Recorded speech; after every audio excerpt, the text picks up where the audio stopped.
আজ ছিল প্রধানমন্ত্রী নরেন্দ্র মোদীর মন কি বাত কর্মসূচির ১৩২তম পর্ব। রাজ্যের নানা স্থানে এই পর্বে সামিল ছিলেন বিজেপি কর্মী সমর্থকেরা। রাজধানীর রামনগর মণ্ডলেও একই কর্মসূচির আয়োজন করা হয়।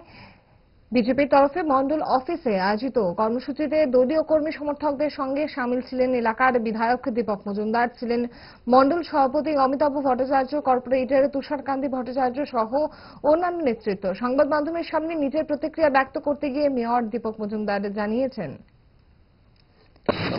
প্রধানমন্ত্রীজি মন কি বাত অনুষ্ঠান আজকে ১৩২তম অনুষ্ঠান।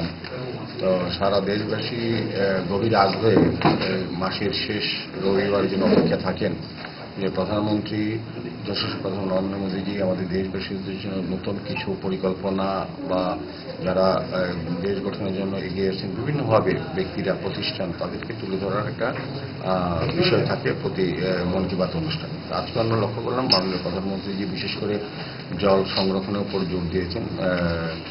তিনি দেখিয়েছেন যে অমৃত প্রকল্পের মাধ্যমে বিভিন্ন তালাব তৈরি করা এবং পাশাপাশি জল সংরক্ষণের জন্য সারা দেশবাসীর কাছে যে আবেদন রেখেছিলেন সেভাবে দেশবাসী কিন্তু বিভিন্নভাবে এগিয়ে এসছেন এবং জল সংরক্ষণের ক্ষেত্রে বিশেষ বিশেষ ব্যবস্থা বিভিন্ন গ্রামাঞ্চলেও জনগণ সক্রিয়ভাবে অংশগ্রহণ করছেন বিভিন্ন প্রতিষ্ঠান এবং ব্যক্তি।